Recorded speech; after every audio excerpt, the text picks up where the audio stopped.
Mark Azalea is an industry leader in psychotherapy and men's mental health. He's helped countless guys get back on their feet, deepen their relationships, and excel in their lives. Now he's taken all that he has learned and is sharing it with you. In each episode, Mark will interview an expert in the field of masculinity and men's work. We'll cover topics such as emotional intelligence, masculine identity, anger management, financial health, trauma recovery, marriage and divorce, ethics, and spirituality. Tune in and become a better man. Welcome back to the Men's Therapy Podcast. I'm your host, Mark Azalea, and I'm here with returning guest Susan Bratton to talk about performance anxiety in men, specifically how it shows up in the bedroom. So, Susan, welcome to the show. I'm excited to have you back. Hey, I think this is my third visit with you, Mr. Mark. Yeah. It's great to be here. I always enjoy coming on your show. Thank you so much for asking me back, and especially to talk about male sexual performance anxiety, because it is so common, yet so many men think they're like the only ones. So I have a lot of great ideas to share and some really interesting reasons why it happens and why it's so common, actually. Yeah, I'd love to hear about that. Like it's not talked about at all. So I always appreciate having you as a guest because you're able to talk about these things so confidently and so backed by research and experience, right? The way that you are coached to tons of people online with tons of programs. It's a really great resource that the show has. So let's dive right in. I'm curious, what's it about? How does it happen? Like, well, why is it so common? Just before I came on the show, I was thinking a lot about it today. I was joking with my husband, who's been my husband for 30 years and my business partner for 20 years, that when you're a walking encyclopedia of sexuality, sometimes you have to go back and refresh your own memory about things. So I was reading a bunch of the articles and books and things that I've written about performance anxiety, sexual performance anxiety. And there's this fundamental core biologic, physiologic construct that generates a lot of performance anxiety for guys. And here's what it is. Men are testosterone dominant. Women are estrogen dominant. Men are, when they're healthy, very horny on a daily basis. They get nighttime erections. They wake up with morning wood.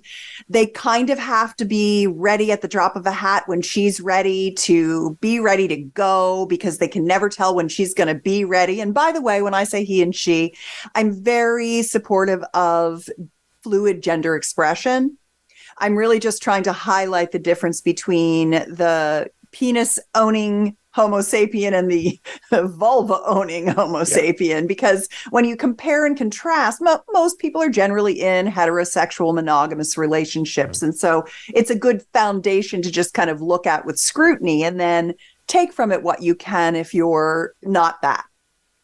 And so generally guys have a lot of drive, but more and more what's been happening is that the stresses of our modern day life, pornography's impact on sexuality, and essentially ultra-processed foods that are fake chemicals instead of natural whole foods that we end up eating because they're fast, they're quick, they're cheaper, and all the plastic that we eat everything in that's creating systemic issues and hormone disruption sometimes make it where guys think they should have an erection, be ready to go, give her incredible pleasure.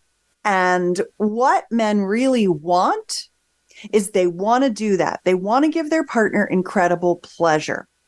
So many men are dinged for being like selfish bastards, just trying to get sex, when in reality, that's the great minority of men. Most men, the thing they want, number one, is to give her, they will give up their own pleasure to give her pleasure. And so they're super invested in doing a good job. Add to the fact that in the world of men, in our culture today, it's a hierarchy, it's a pecking order. And if you're not on top, you're getting pushed down. And so you feel badly about yourself if you do anything, quote unquote, wrong, or you can't perform or what have you. Women have it a little easier because they're more team oriented. And so they kind of don't feel failure at the rate that men do. So another thing that happens for a lot of guys is that they'll take feedback as failure and their own problem rather than just she needs something different every single day. And they don't understand because they're so steady state that their partners aren't at all steady state, because estrogen is like an all over the map multitasking, because women are the prey and they have to be careful about themselves. They have to be careful not to be hurt or to be impregnated or what have you. And so women are much more scared of things than men are. Men aren't actually, from testosterone, more confident generally. And so and then there's one more piece of it I want to kind of also lay out when I lay out like what all the things are that are kind of conspiring against guys. Another thing that happens is that men have a false sense of what sex looks like. They're driven to the goal of intercourse. They feel like that's the performance that they need to do. That's how they have their orgasm, when in fact they could learn how to. I mean, I know you had Jim Benson on. He's my partner in male multiple orgasm and full body energy orgasms and heartgasms and braingasms. And I'm sure you guys talked a lot about that, which is probably a really also great episode to listen to with mine. It's a great conversation. Yeah. Yeah. He's such a beautiful man. He's been running those men's circles for years. I just love him so much. And he's been my partner since 2016 in teaching men about male multiple orgasm. I publish his work. And so I think for guys, they have this, like, I've got to do it right. And I've got to be hard. And I have to be ready. Instead of understanding that the penis can get hard and go soft and get hard and go soft, and that there's no end game and it's not a rush. There's this kind of like internal drive that's partially due to the testosterone raging in his system that makes him that way. And that adds even more performance anxiety on top of everything. And then there's shame. Add in shame, like, I feel ashamed of my desire. I feel ashamed for wanting sex. I feel dirty for it. You know, all of the religious repression and that piece of it. And then, of course, there are many men who do not go unscathed in abuse. There are so many people who have been sexually abused. Even if it's not physical sexual abuse, it's emotional abuse around their sexuality and their shame. So they have that to overcome. And then there are guys for whom, and this is most men, again, people think guys just want to go out and have sex with anything that moves. And that's not true either. For a lot of men, if they're not in love with the woman, if they're not really turned on by her and they don't really respect her, they have a hard time getting it up for her. On the other hand, they also sometimes feel like they're so in love with her that they feel anxious about their own desire and they can't get it up because it's too big a thing for them. Like it's overwhelming for them. It swamps them emotionally. Like, what if they do a bad job? So there's just a lot going a lot on. In there. There's just a from lot like in there. every angle. Yeah, every angle. I was furiously taking notes as you were running. I want to dig into some of these a little bit deeper. Yes. Let's start with the biological, because you mentioned testosterone, yes. right? And some of the things that you talked about, the increased use of plastics, processed food. I think I would also add like lack of physicality in most male jobs now. Testosterone is at an all-time low, right? We're in a testosterone crisis. So many men suffer from low T. Right. You know what that is actually? From high estrogen. Yeah. What's your take on that? It's tied to the obesity crisis. Yes. The low testosterone numbers are driven by the rise in obesity, and the rise in obesity is due directly to the ultra processed food in our food supply. Most people live in food deserts and food swamps. Do you know what those are?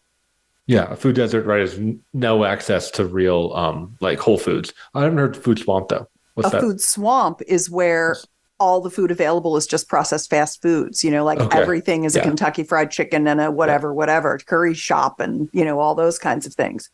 And that's a swamp where there's plenty of food, but none of it's going to be, none of It's it all has low any quality. nutrition. Yeah. Yeah. Yeah, It's fake food. Yeah. So how does that impact guys, right? Because that's our main chemical. That's what like creates the horniness for most men. And I think a lot of guys are really lacking in that. And a lot of men are depressed because of a low testosterone as well. Yeah. And then also another big thing that's happening in the world is that women's income parity is getting close to men's. A few decades ago, we were 64 cents on the dollar. Now we're creeping right up, and there are more women going to college now and fewer men. And women no longer need to be married for the financial safety of their life. And so they're not getting married. So 40-year-old marriage is at an all-time low. Most, like 1 in 4 people who are 40 years old are not married anymore. And that's mostly because women are like, I don't really need you, dude. I can take care of myself. Right. So that also generates loneliness. And then when you're alone and you don't feel wanted, or you're not sure that you're good enough, you've got issues of self-worth. I mean, dating is so hard right now too. So there's the men in relationship who they start to feel like, well, she never initiates, so she doesn't want me, when they don't realize that actually she's less culturally oriented toward initiation. She hasn't been raised to do it at all. She's not testosterone dominant. She doesn't wake up with a morning erection. She doesn't wake up at 3 a.m. with a hard on so hard it wakes her up. She doesn't have that like that he does. And so she doesn't initiate because she has what's called responsive desire, not spontaneous desire. He's got, even if he's not as healthy as he could be, he's got a lot more spontaneous desire than she does. So then he feels like, okay, I've got this victimhood. She doesn't want me. I feel rejected. Like he made all that up in his head because he thinks she should be initiated as much as he does. And he initiates. When he does, he offers sex. And what that means is intercourse. And she's not even turned on. She's not even ready. And so he's not offering her foot rubs or to hold her or a body massage or just to be held and kissed or to hear about her day, which is what she needs, is to be brought into relaxation so that she can begin her arousal cycle. Plus, his arousal cycle is a minute or two. Hers is 20 or 30 minutes to get where he is in a minute or two. Yet she has as much erectile tissue as he does, but it takes 30 minutes to get her hard. Yeah. And so then she has sex before she's ready. She has intercourse before she's ready, trying to give him what he wants. But she can't do that forever. So she no longer wants sex from him. Now he's angry, rejected. He makes her all these offers and it doesn't go well. She says no. And then he gets hard, but he gets hard and then she's not ready. And then he goes soft and then he has trouble getting hard again because now he's all up in his head. So, the good news is that I'm telling you all the problems, but I'm bringing solutions. So don't worry. I am bringing, but you got to let guys know what all the problems are, because all of a sudden somebody listening to us right now is thinking to themselves, Jesus, I have like 7 of those 15 things that I've had experience with. And I really thought it was just me. But what I'm hearing is that this is like generally how it's going for everybody. Okay. All right. Well, it's good to know you're not alone. I think it is. That's the first step in understanding what you can do about your problems, is identifying them, and how you got here. And that it's actually pretty freaking normal to have performance anxiety. Right. Yeah. And like what you're saying, it's like the culture also plays a huge role, that there isn't great education out there. And in fact, it's really mixed messages. You mentioned pornography as one of the issues. And we've talked before about how that for better, well, not for better, for worse, is like the sexual education that most men are exposed to. Yeah. Right. And I was looking at, porn site the other day. Right. Yeah. And most of the stories in that, the woman is turned on immediately. Right. The woman does initiate. Yeah. Right. It's like these like sex hungry vixens. Right. That in some cases like take advantage of the men. Right. Like it's a completely 180 narrative. Fantasy, right, of like what sex actually looks like. It's a fantasy for men to masturbate to, because men are biologically wired to want to masturbate every day. Mm-hmm. I can't tell you how many men email me and say, God, I really want to masturbate, but I know I shouldn't. I'm like, oh no, dude, you should masturbate every day, but try to masturbate to your own fantasies, because everything sexually can come from within you. You don't need someone else's agenda that's showing fake sex that's degrading to women as your baseline for what turns you on. Don't get caught in that wheel. But so many men are caught in that wheel now because the pornography industry preys on men. Right. Yeah. And it works, right? Like it does plug into that biological drive. And, I think it showcases women as having male sexuality, which is just not the case. And it really eliminates female sexuality almost entirely from the conversation, Yeah. Yeah, I just like to help people learn how to have heart connected, passionate, conscious lovemaking. Did Jim talk about heartgasms on your episode with him? Yes. Connecting your heart and your penis. Man, that is, I was in Ibiza at a rave with my daughter and my husband. And she had to go to the bathroom. So I went with her and I was waiting outside, sitting on this little platform. And there was an Indian guy there. And he said, oh, what we were talking, and he was like, what do you do? And I said, I'm a sexpert. And he goes, can I ask you a question? And I'm like, of course. This is like when you're a doctor and you go out to a party and everybody's like, I have this pain? It's like, of course.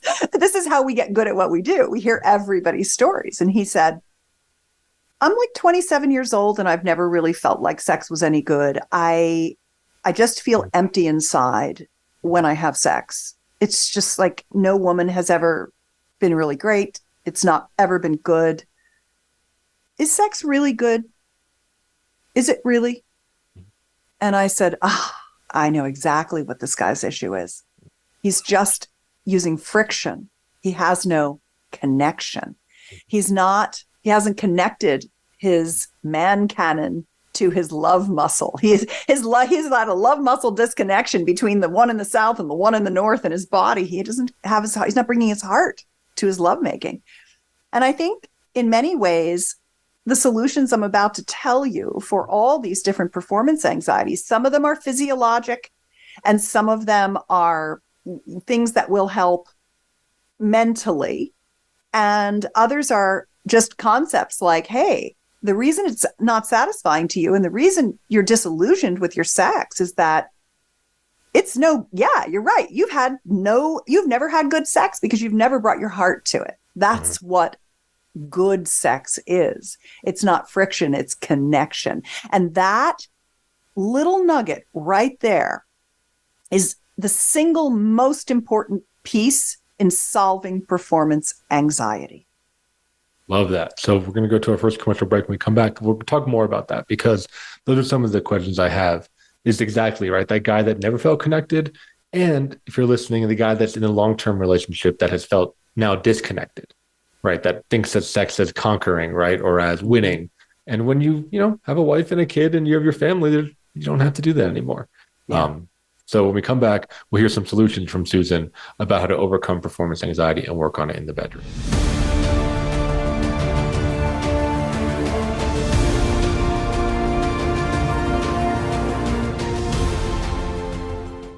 Men's Therapy Online is now accepting new members. Men's Therapy Online offers a solution to the lack of outlets for emotional expression, positive role models, and access to meaningful milestone experiences. In our post-COVID world, loneliness is at an all-time high. Men need consistent community. Our society is rapidly changing. Old models of masculinity are falling at the task of promoting emotional intelligence and meaningful connection. Men's Therapy Online offers tools and experiences designed to help the man who is struggling to balance traditional male roles and emotional fluidity. Whether you need to get back on your feet or take your life to the next level, Men's Therapy Online has your back. We help our members become a true 21st century man, a man who is not burdened by the rapid change of society, but who contributes to it honorably. If you're interested in signing up and finding your band of brothers, go to menstherapy.online to learn more. That's menstherapy.online. Start your journey today. It's your world. Motivate, change, succeed. VoiceAmericaEmpowerment.com.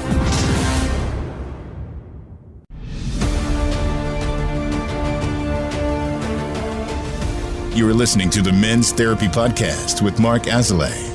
To reach the show today, please call 1-888-346-9141. That's 1-888-346-9141. Or send an email to podcast@menstherapy.online or visit www.menstherapypodcast.com.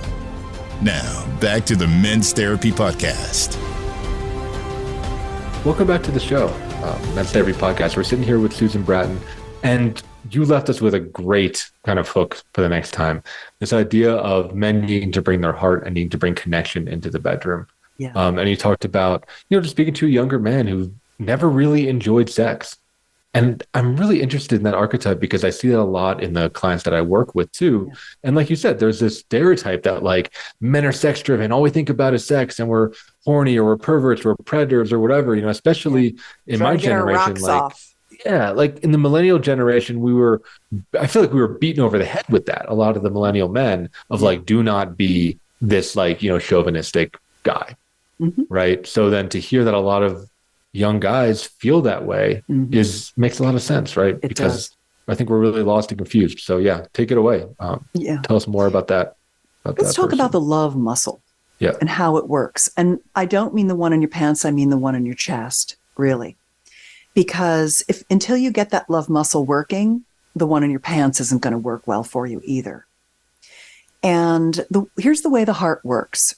Think about it like a door that swings open and shut, made out of the same muscle tissue that's in your bicep or your quad.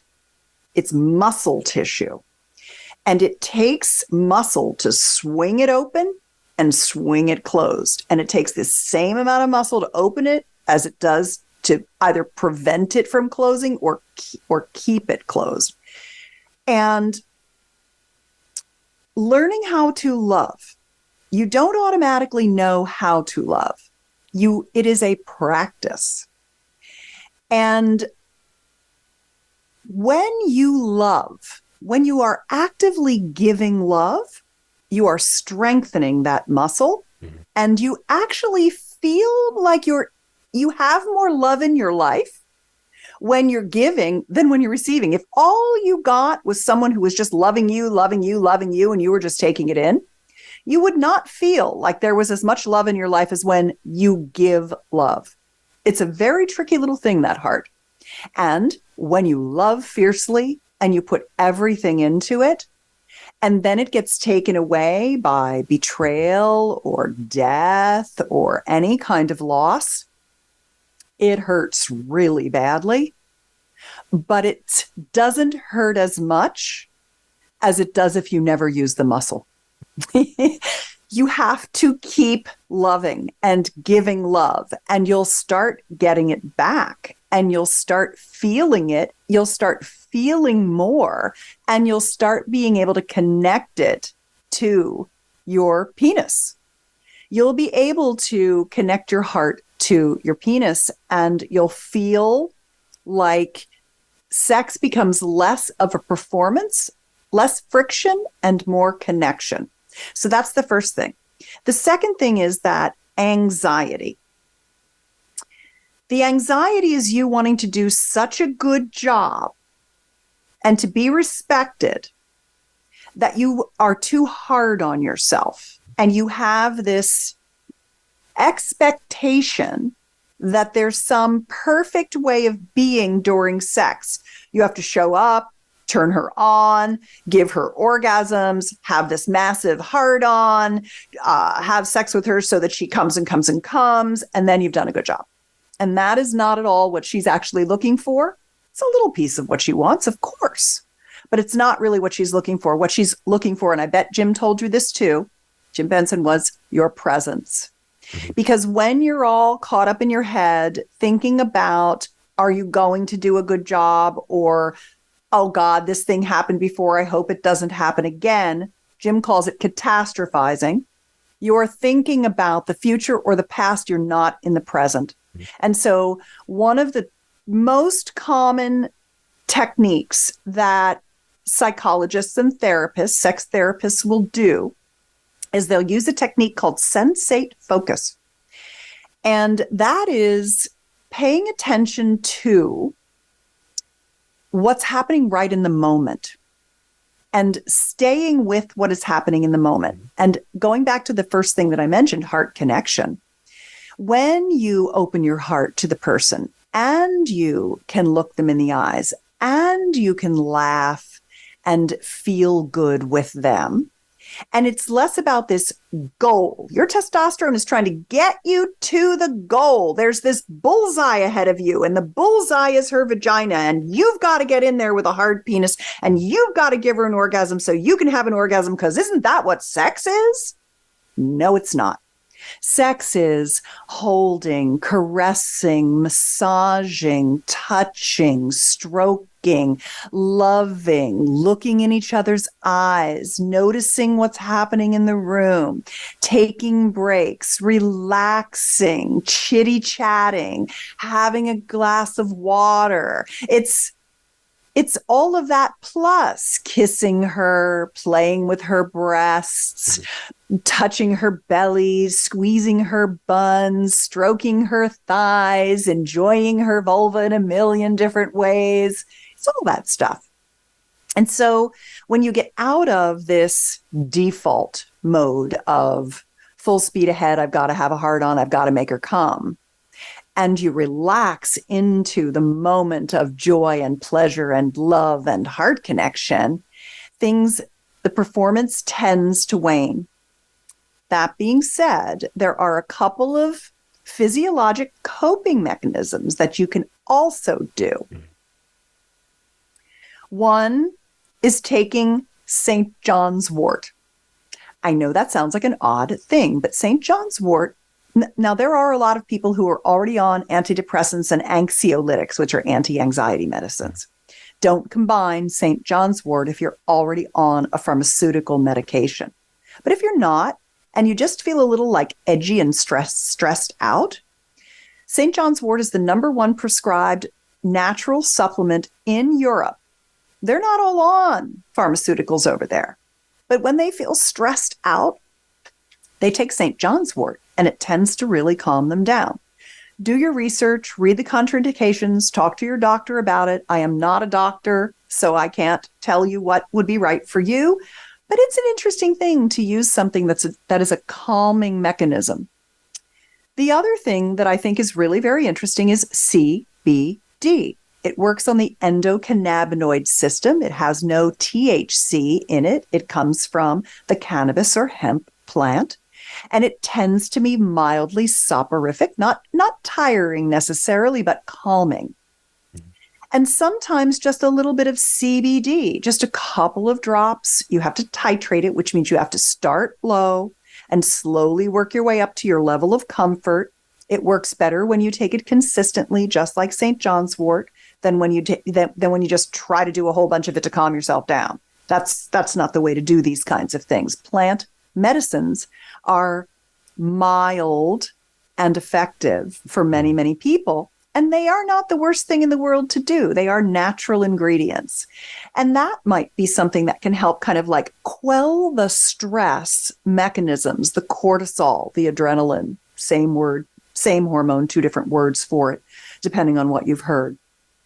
Nothing wrong with doing that so you get a little relief from that. The third thing that I'd recommend, do you need to get a word in edgewise here, Mark? Because I can wait. No. Keep going. I have some questions I can follow up with, but I think these are great solutions for people. The third thing is getting your lover to tell you what they're in the mood for. So remember I said you kind of have this construct in your head of what you think sex should be, what you've come to believe sex looks like. And I can tell you that it's probably not that at all. And especially if you have a female partner, they're not steady state at all. Every minute of every day, women want something a little bit different. What worked last time is not going to work this time. The single best thing you can do is a technique that I have called the Sexual Soulmate Pact, PACT, like an agreement. And what it basically does is it teaches you how to get your lover to tell you how they feel, what they want, what would feel good, is what you're doing good, does it need adjustments, so that you can begin to have a running dialogue with your partner all through your lovemaking dates. When you have that, you've got the information you need to do the good job that quells that testosterone desire to be perfect. It is very comforting to know that you're doing a good job during the event because your partner's like, oh yeah, that feels really good. Oh, you know what I'd really like now? I'd like to do this. Oh, could you do it up there a little bit more? Oh God, that feels great right there. Oh, I love that. Nobody's ever done that to me before. Oh, you feel so good in me right now. This is fantastic. When you can be the man who creates the condition during lovemaking for your lover to say anything and everything, and it doesn't rock you at all because you're getting the feedback you need to do the great job you want to do. Now you know you're going to be able to do the great job. You know your partner's happy or not because they're telling you. It just really lowers that performance anxiety. And it makes your partner love to have sex with you because you're the person they can have a great bedroom communication relationship with. So the Sexual Soulmate Pact is at sexualsoulmatepact.com. It's a free download. Read it and train your partners to do this pact, this agreement, this communication technique with you. And there's a 2-word phrase that really ignites the passionate lovemaking. And that 2-word phrase is thank you. When your partner gives you feedback and you don't cave, collapse, take it personally, or think you did anything wrong, when you look at that as it's not failure, it's just feedback. When you say to your partner, thank you, or how's this, baby? Got it. Is this better? Good job. Keep it coming. That puts you in a place where you feel much more in control and powerful. You're creating more masculine polarity. You're creating the safe space for if it's a woman, she's prey. You're creating relaxation for her, that you're the guy that can handle anything that comes up for her. So she can relax, then you can relax. Then when you take your time, you stay present, and you connect your heart to hers, you're just going to have the most beautiful lovemaking.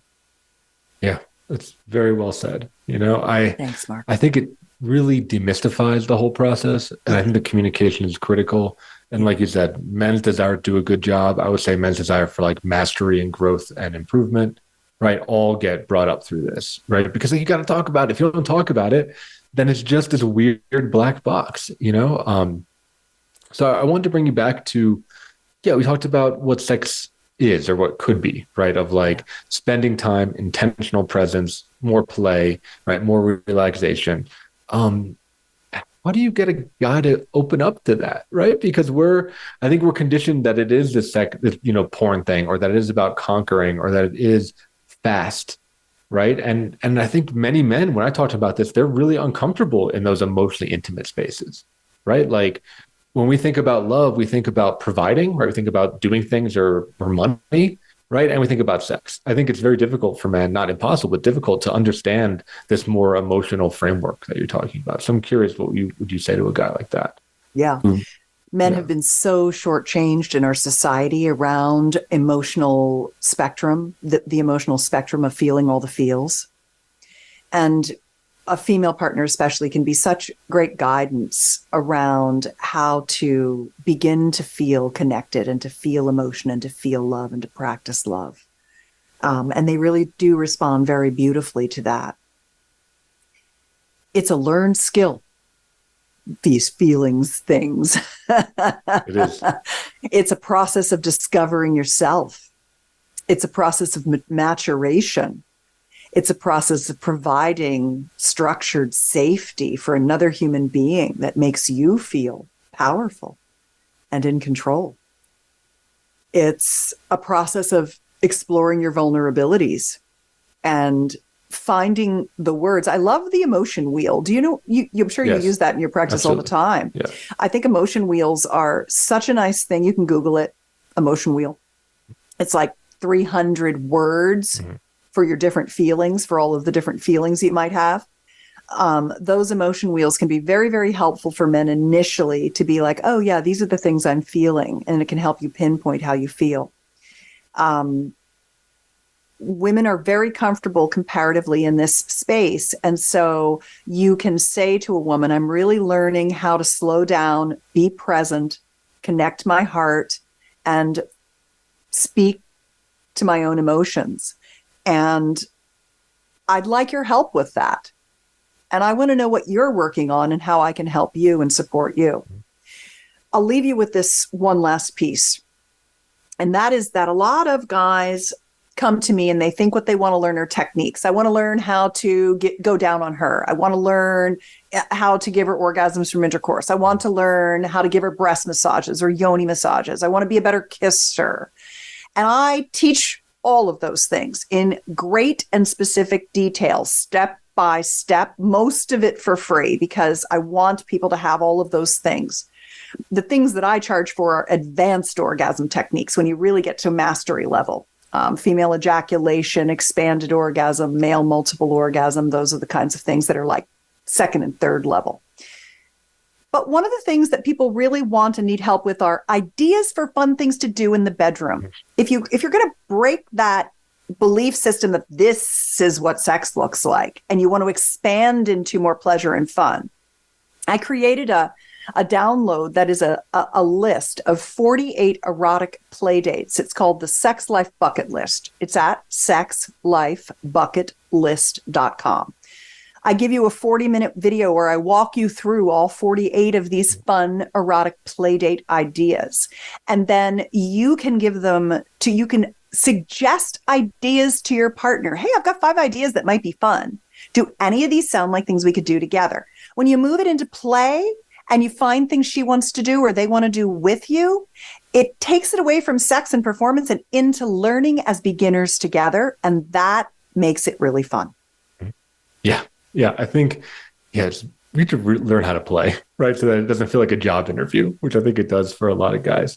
We're going to move to our next commercial break. When we come back, let's talk about some of those specifics, right? Just like how to do breathing techniques, how to focus in the moment, how to really, build that confidence so that guys can go into the bedroom and be able to experience some of these deeper levels. Okay. So if you're listening, hang on in there and we'll see you on the other side.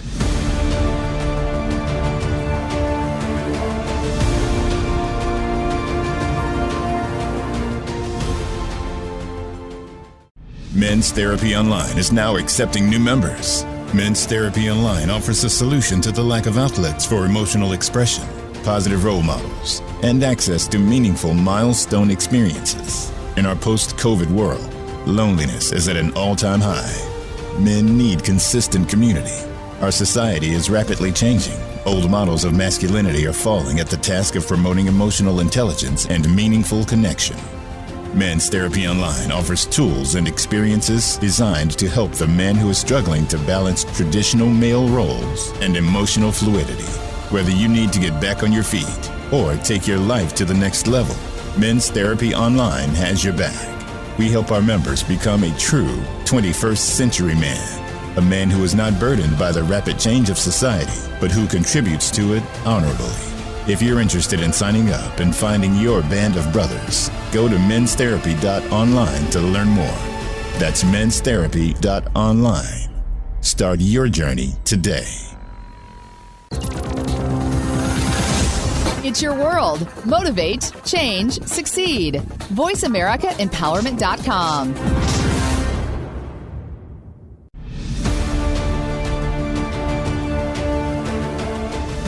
You are listening to the Men's Therapy Podcast with Mark Azalea. To reach the show today, please call 1-888-346-9141. That's 1-888-346-9141. Or send an email to podcast@menstherapy.online or visit www.menstherapypodcast.com. Now, back to the Men's Therapy Podcast.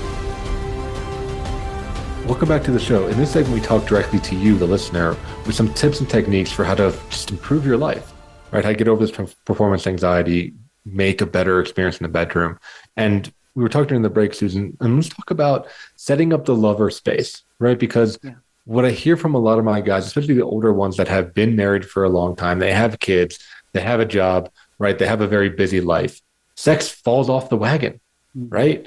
It just falls down and tumbles down, and then they're surprised that their relationship starts to fall apart, right? Because the sexual foundation is gone.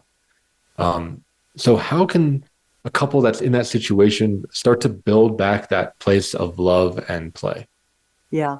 I always think about guys who end up being deer in the headlights, where all of a sudden their wife is like, I'm leaving you. Yeah. Sometimes for another woman, that's super common these days.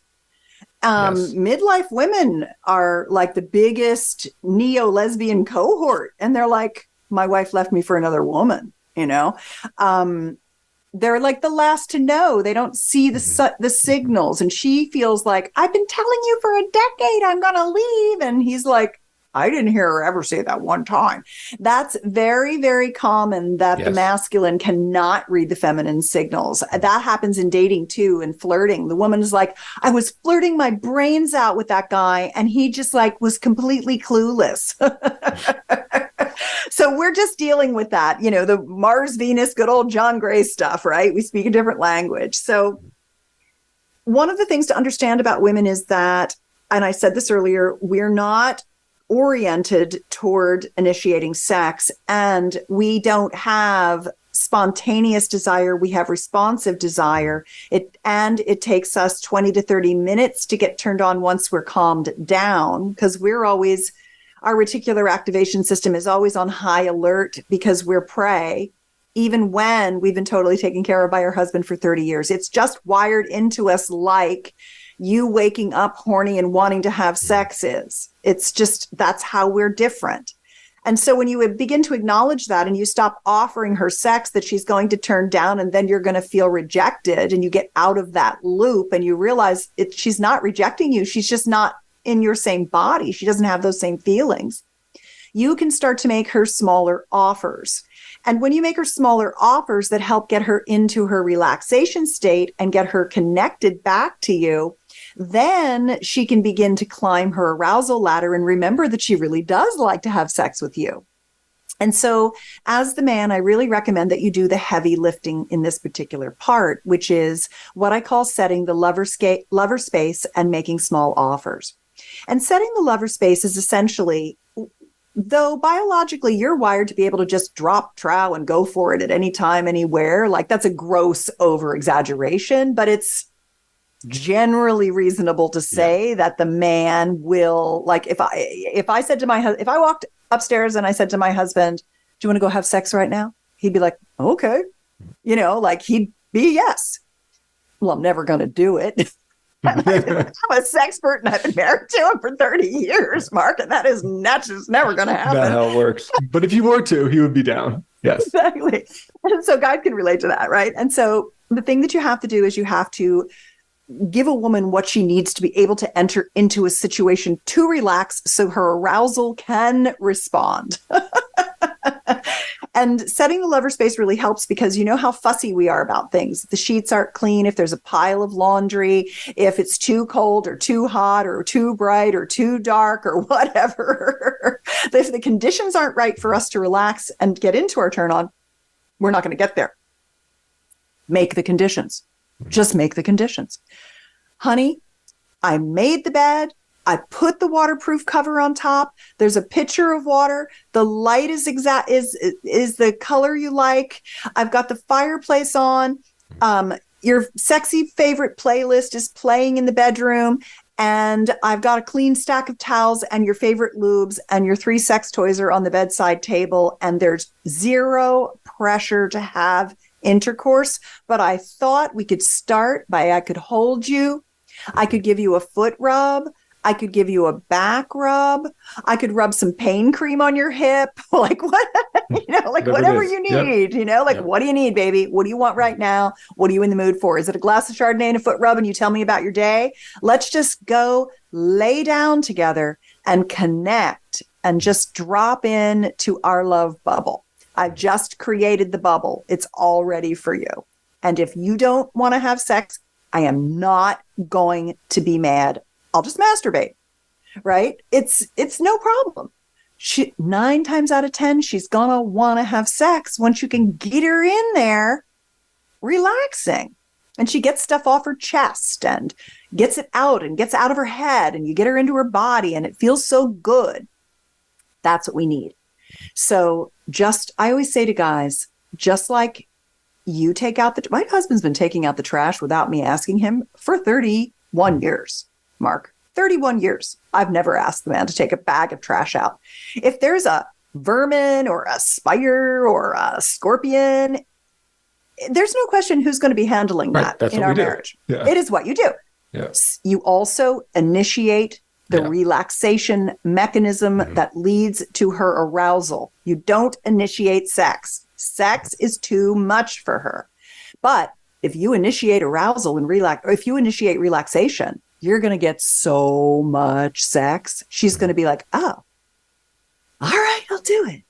He never gets pissed if I don't want to go all the way. He's never once gotten pissed about that. He just makes me feel good every time. So I'll do it. That's the trick. Yeah. So that's the lover space. That's the trick. It's creating safety. And I think creating attunement, like you said, like having her favorite things, sex toys, music, light, that is the stuff that women really respond to, is being known, right? Being known and being seen and being like, oh yeah, he does know this about me. He does know that I like this type of music. He does know that I like this temperature. Oh yeah, I do like fire. Oh, that is my favorite wine, right? Like all those things count, right? They all count. I think women really want to be known. Every one of them is bonus points. Right, exactly. Yeah. Like women really want to be known, especially by their men, right? Yep. More so than anyone else. So once you get that going, right, I think we're talking a lot about conversation, right, and talking a lot about emotional connection. And you were going to share some verbal techniques that guys can use and implement and help their partner to get that feedback rolling and to just create, again, just like demystify the whole process, right? Yeah. Make it feel more comfortable and safe. I'll tell you one of the things that I think it would be the next step that really, really helps women. Again, you can't imagine how scared we are all the time. All the time. Yeah, it's crazy. It's miserable for us. Yeah. And so we need you to just be constantly alleviating that. That's our estrogen, keeping us safe. We are the wild horse who will run away. Mm-hmm. That's us. We're the prey. So there is a game that I have been playing with my husband for decades now called 3 Things I Love About You. When I am starting to relax and move into, like, just kind of let go into arousal, but I'm not quite starting, let go into relaxation, but I'm not quite starting into the arousal process. Here's what gets my ass off arousal and on the first step of this climb up my arousal ladder. And this is not me. This is the ladies. It's tell me what you love about me in 2 ways. What you adore about me and what you find sexually irresistible about me, with specifics. I love your long, beautiful legs. Your muscles are looking gorgeous. I love how you came up with that new business strategy. It was brilliant. I can tell how wise you've gotten in your business acumen. That turkey meatloaf you made last week, I swear I didn't think you could make it better. And it was so delicious. I haven't stopped thinking about how good it was. Will you make that again soon? We need adoration, encouragement, appreciation, verbal. We need to hear it. Just like you want to see us in lingerie, slutty shoes, you want to see our boobs, you want to see our butt. We need to hear you tell us what you adore about us and what you find sexually irresistible in equal measure. When you tell us 3 or 4 things, I'm going to tell you 3 things I love about you while I rub your feet. Oh my God, you're going to get laid. That's it. That's all it takes. Yeah. Yeah. That's one. And then when you move into arousal and she starts to get turned on, there are 6 different kind of what I would call sensual talk, pillow talk, or dirty talk, whatever you want to call it. I've written these at dirtytalkbook.com. You can download them. I'll tell you them right now at a top line, but I give you like verbatims that you can personalize and you can review them and kind of commit them to memory. You don't have to do that right now. One is to focus on the effect that your partner is having on you, because so many times men are quiet, trying to do her, make her come, give her pleasure. They're in their strategic mind, not in their heart connection. And so when you tell her what's happening for you, it relaxes her and makes her more turned on because she knows you're turned on. Mm-hmm. Baby, I am so turned on by you right now. I mean, every time I just get this close to you and I feel how soft you are and how good you smell and how pretty you are, it makes me the happiest man in the world for you to be my woman. Like, that's going to do it for her. Mm-hmm. The second thing is to say what you see. Ooh, look how your nipples are getting darker. I see your lips are getting all plumped up. That's so sexy to me when you get turned on. I love to watch your body blossom into your pleasure. The next is to share how you're feeling. I'm so happy to be relaxing with you. I love our sex life together. I'll tell you, I have really been happy to be with you all these years and to just enjoy our sex life that's gotten better and better over time. That reassures her.